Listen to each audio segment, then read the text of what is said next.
सोचिए, एक 19 साल की लड़की जो सिर्फ अपने सपनों को पूरा करने के लिए नर्सिंग कॉलेज में BSc नर्सिंग का एडमिशन फॉर्म भरने जाती है और 2 दिन बाद उसका शरीर खेत में मिलता है, वह भी इतनी बुरी हालत में कि जिसने भी देखा उसके रोंगटे खड़े हो गए।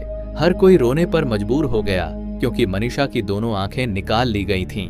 मनीषा के चेहरे को तेजाब से जला दिया गया था। उसके शरीर से दोनों किडनियां गायब थीं, उसकी आंतें गायब थीं, बच्चेदानी गायब थीं। जांघों पे ऐसे निशान थे जैसे किसी दरिंदे ने रात भर खूब नोचा हो। उसके जबड़े को पूरी तरीके से तोड़ दिया गया था। यह दृश्य जिसने भी अपनी आंखों से देखा उसकी रूह कांप गई। आखिर कौन थे वो दरिंदे जिन्होंने ऐसा किया था? जब आप जानेंगे तो आप भी सोचने पर मजबूर हो जाएंगे कि क्या सच में इंसान इतना भी हैवान बन सकता है।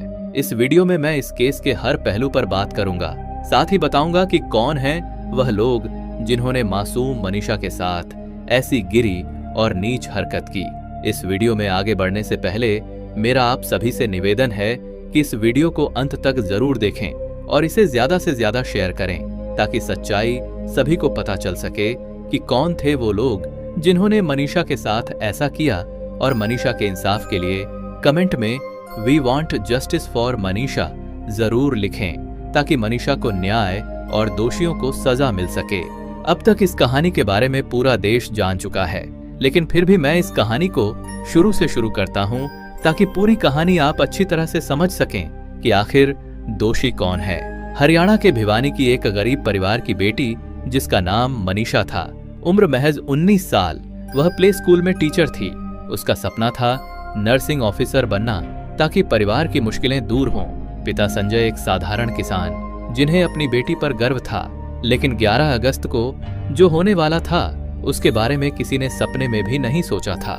11 अगस्त की सुबह प्ले स्कूल जाने से पहले मनीषा अपने पिता से कहकर जाती है कि पापा, आज मैं प्ले स्कूल से निकलकर सिंघानी के ideal school and nursing college जाऊंगी। मुझे BSc नर्सिंग का फॉर्म भरना है और एडमिशन के बारे में पूछना है। घर आने में 5 बज जाएंगे। पापा ने कहा, ठीक है बेटा, समय से आ जाना। सुबह मनीषा प्ले स्कूल जाती है। स्कूल की छुट्टी होने के बाद वह करीब 1:30 पर वहां से अपने पापा को फोन करके बताती है कि वह नर्सिंग कॉलेज जा रही है। पिता को लगा कि मनीषा कॉलेज गई है, शाम तक आ जाएगी। वह अपने काम में लग गए, लेकिन शाम के 6 बज गए, मनीषा घर नहीं लौटी। पिता को लगा कि शायद कोई सवारी उसे नहीं मिली होगी, इसलिए अभी तक नहीं आई। अक्सर गांव के एरिया में सवारी या ऑटो मिलने में बड़ी दिक्कत होती है, इसलिए मनीषा के पिता बस यही आस लगाकर बैठे थे कि उनकी बेटी जल्द ही घर लौट आएगी। वो मनीषा को फोन करते हैं, लेकिन उसका नंबर नहीं लगता। लेकिन शाम 6:26 पर मनीषा के फोन से पिता के फोन पर एक 10 सेकंड की घंटी बजती है। पिता फोन उठाने ही जा रहे थे कि फोन कट गया, लेकिन जब उन्होंने वापस से फोन किया तो मनीषा का फोन रिसीव नहीं हुआ। पिता कई बार फोन करते हैं, लेकिन मनीषा का फोन नहीं उठता, फिर फोन बंद हो जाता है। पिता डर जाते हैं कि कहीं उनकी बेटी के साथ कोई हादसा तो नहीं हो गया। वह तुरंत आनन फानन में सिंघानी के ideal school and nursing college पहुंच जाते हैं। मनीषा के पिता ने वहां के गार्ड से जाकर पूछा। उस गार्ड को मनीषा की तस्वीर दिखाई और कहा कि यह लड़की क्या इस कॉलेज में आई थी? तो गार्ड ने साफ मना कर दिया। गार्ड ने कहा, नहीं, यह लड़की नहीं आई थी। फिर मनीषा के पिता 2 और गार्ड से पूछते हैं। उन्हें भी मनीषा की तस्वीर दिखाते हैं कि क्या यह लड़की यहाँ आई थी। उन्होंने भी मना कर दिया। मनीषा के पिता उनके सामने हाथ जोड़ते हैं कि हमें CCTV वीडियो दिखाओ, लेकिन कॉलेज के दोनों गार्ड नशे में थे। उन्होंने कहा कि हम नहीं दिखा सकते, स्टाफ नहीं है। यहीं से मनीषा के पिता का माथा सनक गया। उन्होंने तुरंत 112 पर कॉल किया। थोड़ी देर बाद police ideal school and nursing college पहुंच जाती है। मनीषा के पिता पुलिस को सारी बात बताते हैं, लेकिन पुलिस कॉलेज के 2-4 स्टाफ से पूछताछ करके वहां से मनीषा के पिता को लेकर वापस सिंघानी गांव में छोड़ देती है। 112 पुलिस ने मनीषा के पिता से कहा कि आप लोहारू पुलिस स्टेशन जाओ और FIR कराओ। मनीषा के पिता लोहारू पुलिस स्टेशन जाते हैं। थाने में जाकर रिपोर्ट लिखवाने की कोशिश करते हैं कि मेरी बेटी मनीषा लापता है, लेकिन मनीषा के पिता के साथ पुलिस ने जो व्यवहार किया उसने सबके होश उड़ाकर रख दिए। मनीषा के पिता ने जब पुलिस से कहा कि मेरी बेटी लापता है तो पुलिस ने पूछा, तुम्हारी बेटी की उम्र क्या है? मनीषा के पिता ने बताया, मेरी बेटी 19 साल की है। इस पर पुलिस ने कहा, तुम्हारी बेटी बालिग है, हो सकता है अपनी मर्जी से किसी के साथ पिकनिक मनाने चली गई हो, वह किसी के साथ भाग गई होगी। 24 घंटे इंतजार करो, वह वापस लौट आएगी। मनीषा के पिता हाथ जोड़ते हैं, गिड़गिड़ाते हैं, कहते हैं कि मेरी बेटी ऐसा नहीं कर सकती, उसके साथ जरूर कोई दुर्घटना हुई है। लेकिन पुलिस ने FIR नहीं लिखा। सोचिए, जिस पिता की बेटी गायब हुई थी, उस पिता से हमारे देश की पुलिस कह रही है कि तुम्हारी बेटी बालिग है, किसी के साथ पिकनिक मनाने गई है, वो किसी के साथ भाग गई है। मजबूर पिता हाथ जोड़ते हैं, गिड़गिड़ाते हैं, फिर भी FIR नहीं लिखी गई। वह थक हार कर घर आ जाते हैं। मनीषा 11 अगस्त को गायब हुई थी और अगली सुबह यानी 12 अगस्त को मनीषा के परिजन उसे हर जगह ढूंढते हैं। वे उस ideal school and nursing college भी जाते हैं जहां से मनीषा गायब हुई थी। दोबारा से पूरा परिवार CCTV वीडियो दिखाने के लिए हाथ जोड़ता है, लेकिन किसी ने उन्हें CCTV वीडियो नहीं दिखाया, बल्कि उनसे कहा गया कि 13 अगस्त को प्रिंसिपल साहब आएंगे, तब आप आना, हम दिखा देंगे। सुबह से शाम हो जाती है, लेकिन मनीषा का कहीं पता नहीं चलता। मनीषा के पिता का रो रो कर बुरा हाल था। मनीषा का पूरा परिवार परेशान था। गांव के सभी लोग मनीषा को पागलों की तरह ढूंढ रहे थे, लेकिन मनीषा मिल नहीं रही थी। पिता फिर रोते बिलखते लोहारू पुलिस स्टेशन जाते हैं। पुलिस से कहते हैं कि हमने मनीषा को हर जगह ढूंढा, लेकिन उसका कहीं पता नहीं चल रहा। फिर भी पुलिस वाले उस मजबूर पिता की एक भी बात नहीं सुनते। लेकिन जब रात के 7:30 बजे परिजनों का जमावड़ा पुलिस स्टेशन में लगने लगता है, तब जाकर पुलिस वालों ने थक हार कर FIR दर्ज करने के लिए हामी भरी।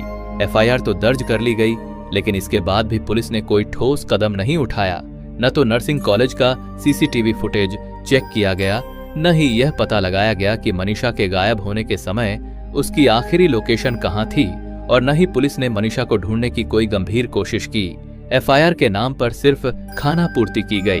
परिवार और गांव वाले मनीषा को हर जगह ढूंढ रहे थे, लेकिन तभी 13 अगस्त की सुबह करीब 9 बजे मनीषा के पिता के पास लोहारू पुलिस थाना की ASI शकुंतला का फोन आता है।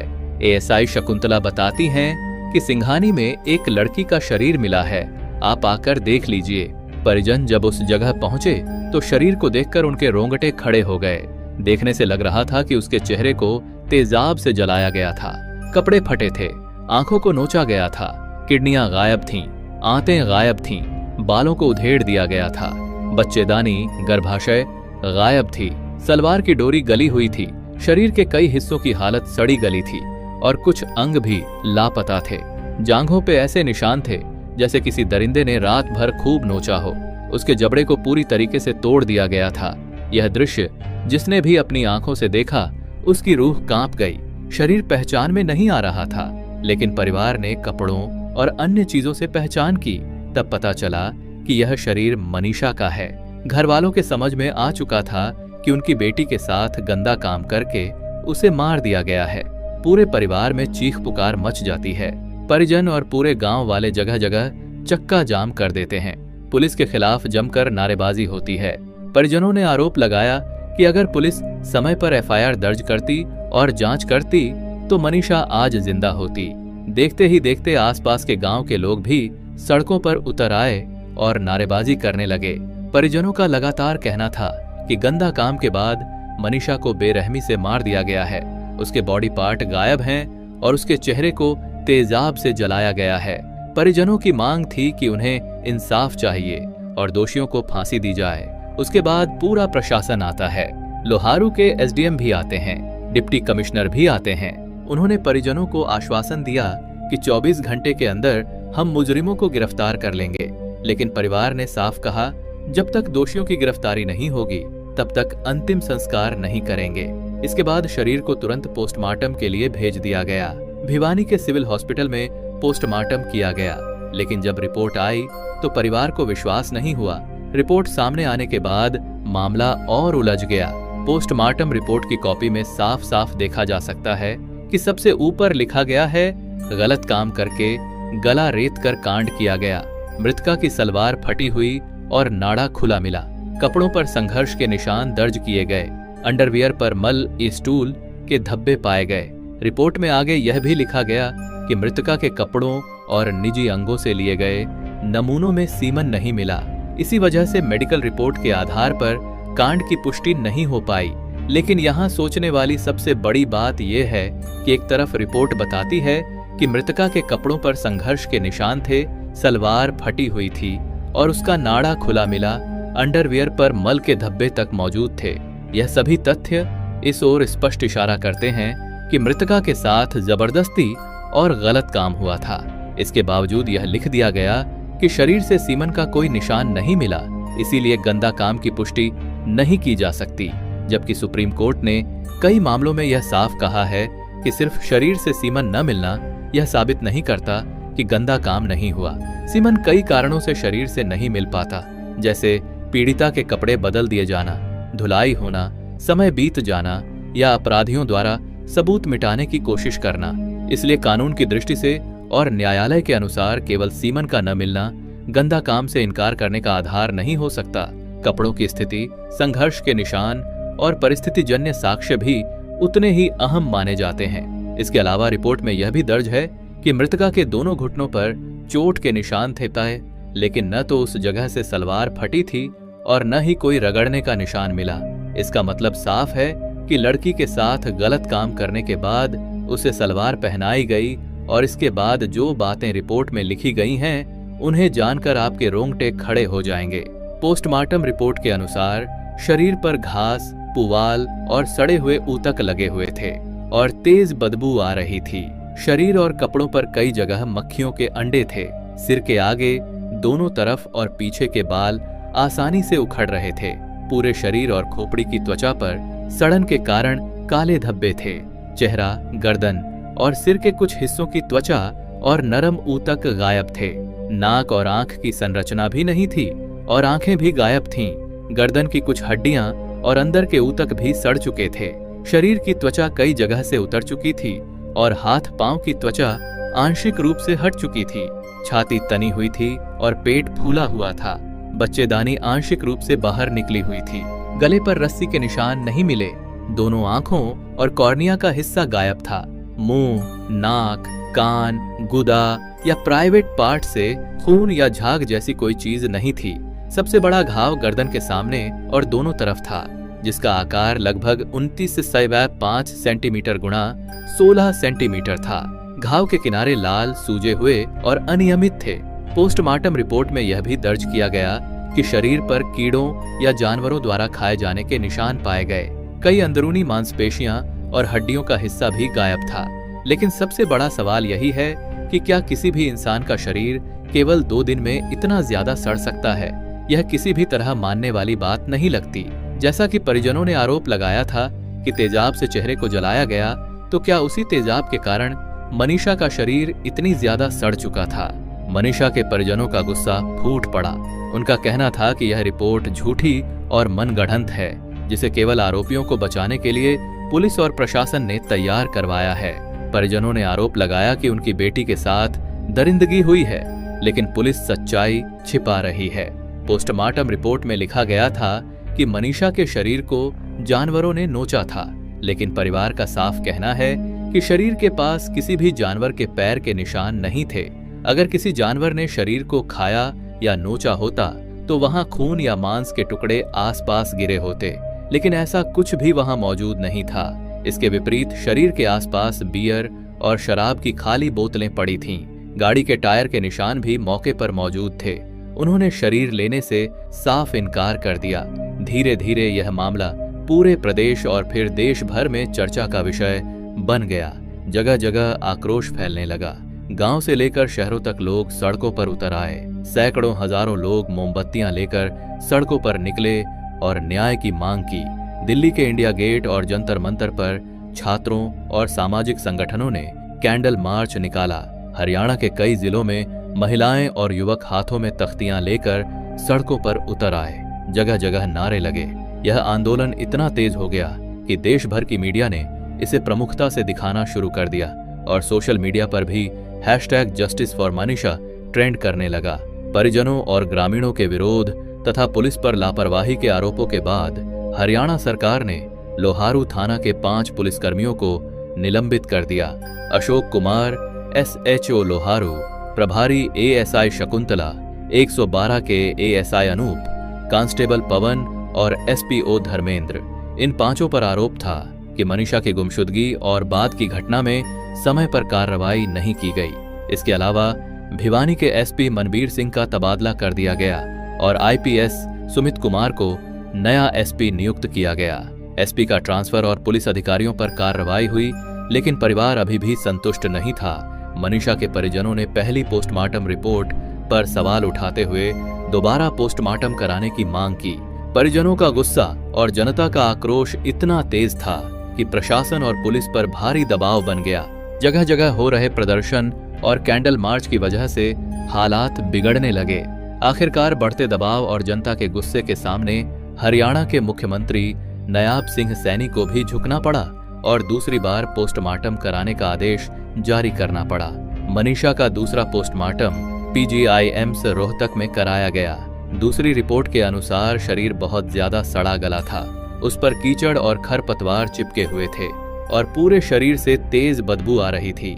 चेहरे के हिस्से, आंखें, कान आदि सड़े हुए पाए गए। जीभ और गले के ऊतक भी पूरी तरह गल चुके थे। शरीर के कई हिस्सों की त्वचा जगह जगह से सड़ चुकी थी। गर्दन की हड्डियों में C3 से C5 कशेरुकाएं गायब थीं, जबकि C6 हड्डी टूटी हुई थी, लेकिन उस फ्रैक्चर वाली जगह पर खून का रिसाव नहीं था, यानी यह चोट मार देने के बाद की भी हो सकती थी। पेट के अंदर से गर्भाशय, बच्चेदानी, दोनों अंडाशय, दोनों गुर्दे, प्लीहा और आंतों के कुछ हिस्से गायब मिले। आंखों, पुतलियों और कॉर्निया की हालत भी पूरी तरह सड़ी गली थी।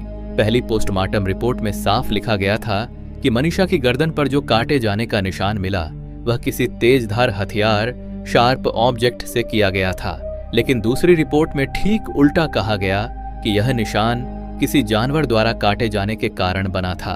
यानी एक ही जख्म पर दो बिल्कुल अलग अलग निष्कर्ष निकले। पहली रिपोर्ट में इंसानी हमले का संकेत, जबकि दूसरी रिपोर्ट में जानवरों द्वारा किए गए हमले की बात कही गई। रिपोर्ट में मार देने के कारण का कोई स्पष्ट जिक्र नहीं है।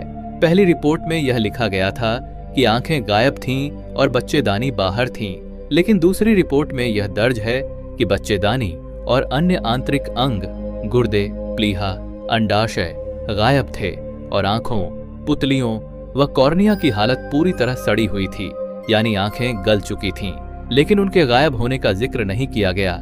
इस तरह दोनों रिपोर्टें एक दूसरे से मेल नहीं खाती और दोनों में अंतर है। यहीं से विवाद और गहराने लगा। मनीषा के परिजनों ने साफ आरोप लगाया कि पुलिस सच छिपा रही है और आरोपियों को बचाने की कोशिश कर रही है। सबसे बड़ा सवाल उठने लगा कि दो अलग अलग मेडिकल टीमें इतनी अलग अलग बातें आखिर कैसे लिख सकती हैं। लेकिन अगले दिन आई विसरा रिपोर्ट में यह स्पष्ट लिखा गया कि मनीषा ने कीटनाशक, पेस्टिसाइड पिया था। उसके शरीर में कीटनाशक पाया गया जिसकी वजह से वो मर गई। पेस्टिसाइड यानी वही जहर जिसे किसान फसल में कीड़े मारने के लिए इस्तेमाल करते हैं। कई एक्सपर्ट्स का मानना है कि क्योंकि मनीषा का शरीर खेत में मिला था, अगर आसपास के खेतों में फसल पर कीटनाशक डाला गया था तो भी शरीर में कीटनाशक के अंश आ सकते हैं। एक्सपर्ट्स का यह भी कहना है कि आमतौर पर विसरा रिपोर्ट आने में 15 से 30 दिन लगते हैं, लेकिन मनीषा के केस में यह रिपोर्ट सिर्फ 3 दिन बाद ही आ गई, जो कहीं न कहीं संदेह पैदा करती है। लेकिन 5 दिन बाद पुलिस बाकायदा प्रेस कॉन्फ्रेंस करती है और दावा करती है कि उन्हें मनीषा का एक नोट मिला है। पुलिस का कहना था कि मनीषा ने कीटनाशक खाकर अपनी जान दी है, उसके साथ किसी तरह का गलत काम नहीं हुआ। पुलिस ने उस साइड नोट की फोटोकॉपी मीडिया में वायरल कर दी और साथ ही एक दुकान का बिल भी दिखाया जिसमें लिखा था कि मनीषा ने वहीं से कीटनाशक खरीदा था और बाकायदा सिग्नेचर भी किया था। पुलिस के इन दावों के बाद परिजनों का गुस्सा और भड़क उठा, क्योंकि दोनों ही पोस्टमार्टम रिपोर्ट में कहीं भी यह जिक्र नहीं था कि मनीषा ने कीटनाशक खाया था। न ही उसके मुंह में और न ही शरीर के किसी हिस्से में झाग जैसा कोई निशान मिला। सबसे बड़ा सवाल यह भी उठा कि अगर पुलिस को मनीषा का नोट पहले दिन ही मिल गया था तो उन्होंने परिजनों को इसकी जानकारी उसी वक्त क्यों नहीं दी। यह साफ तौर पर दिखा रहा था कि पुलिस आरोपियों को बचाने के लिए खेल कर रही है। परिजनों ने आरोप लगाया कि यह सब पुलिस की बनाई हुई चाल है। मामला यही नहीं रुका। पुलिस ने जो नोट दिखाया वह असली नहीं बल्कि सिर्फ फोटोकॉपी था और उसमें सबसे अहम सवाल यह था कि मनीषा का परिवार हरियाणवी और हिंदी ज्यादा समझता है, लेकिन वह नोट अंग्रेजी में लिखा गया था जबकि सबको पता था कि मनीषा के माता पिता को अंग्रेजी बिल्कुल भी नहीं आती। अगर वह सच में अपनी आखिरी चिट्ठी लिखती तो या तो हिंदी में लिखती या फिर हरियाणवी में, ताकि घर वाले समझ सकें। और उस नोट में कहीं भी साफ तौर पर यह नहीं लिखा था कि मनीषा खुद को मारने जा रही है। अगर मनीषा ने सच में कीटनाशक पिया था तो उसके पास से कोई बोतल, ढक्कन या रैपर क्यों नहीं मिला? पुलिस कहती रही कि उसने कीटनाशक गांव की दुकान से खरीदा और बाकायदा साइन भी किया। लेकिन जरा सोचिए, क्या गांव की दुकानों पर कीटनाशक लेते समय दुकानदार कभी बिल या रजिस्टर पर सिग्नेचर करवाता है? मैंने तो आज तक ऐसा होते नहीं देखा।